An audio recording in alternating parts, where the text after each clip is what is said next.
À l'occasion de la célébration de la Journée internationale de la femme 2023, la Coalition des femmes leaders pour l'environnement et le développement durable a participé vendredi 17 mars à une conférence débat organisée par Green Space Network sous le thème national retenu cette année, je cite, pour un monde digital inclusif, innovation et technologie pour l'égalité des sexes.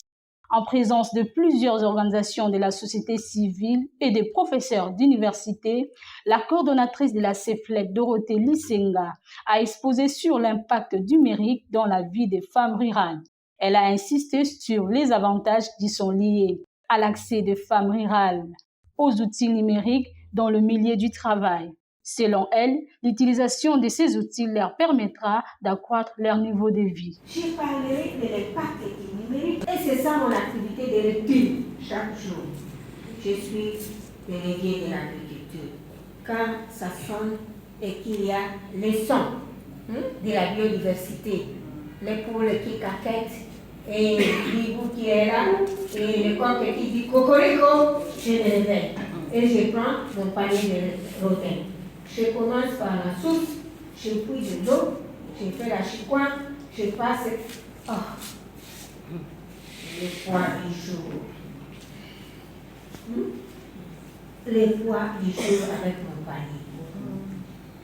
Outre cette mélange, quand j'ai fait ça, les matins, la journée, le soir et la nuit, mais nous salit, il faut aussi faire un effort. S'il n'y a pas un effort là-bas aussi au lit, allez, demi-tour chez vous. Je vais donner la note. Lorsque nous regardons la femme au village, hormis celle qui a les paniers, il y a maman monitrice, aussi l'infirmière, n'est-ce pas?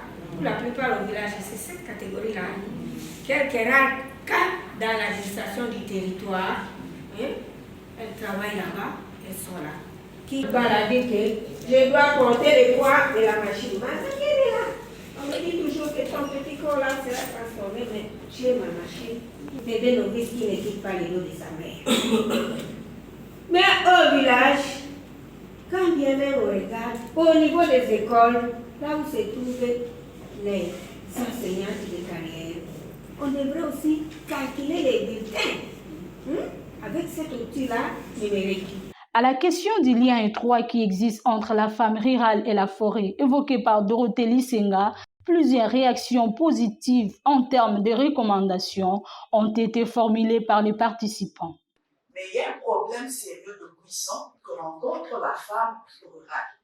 Et elle a prononcé une phrase qui m'a beaucoup plu, qui est allée jusque dans mon cœur, parce qu'elle a dit quoi? Vous me demandez de ne pas couper la forêt, mais je dois attaquer la forêt, puisque la forêt, c'est là où elle vit.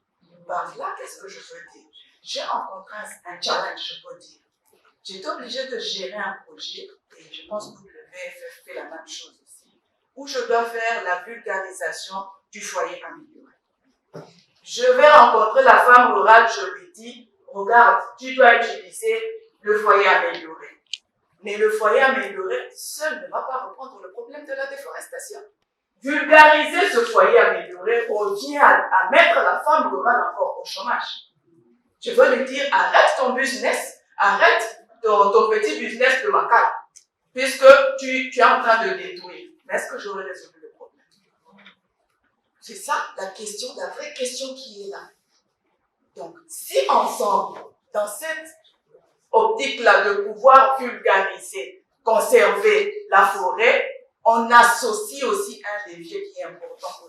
Un ministère chargé du numérique, un ministère chargé du genre, et j'ajouterai un ministère chargé de la formation professionnelle et métiers.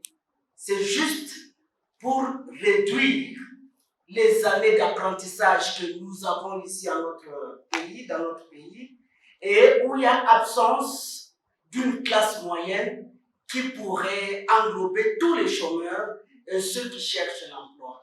De son côté, la chargée des programmes Chouchouna Losale a plutôt évoqué les questions de sécurité et de paix au niveau de la RDC. Selon elle, la sécurité et la paix sont d'une importance capitale pour un pays qui vise l'émancipation numérique de sa population.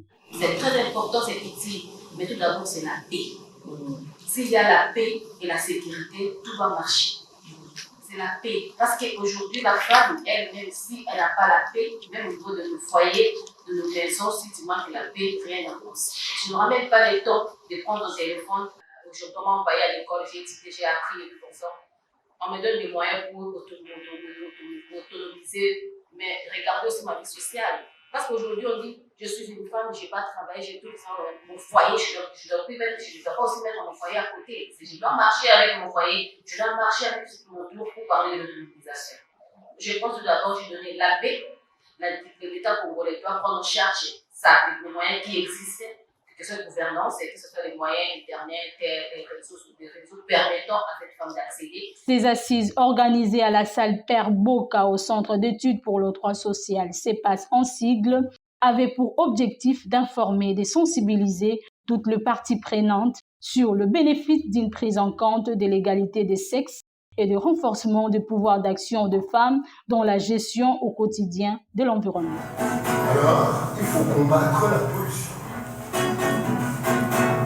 Nous devons donc juguler l'analphabétisme, surtout celui des femmes dans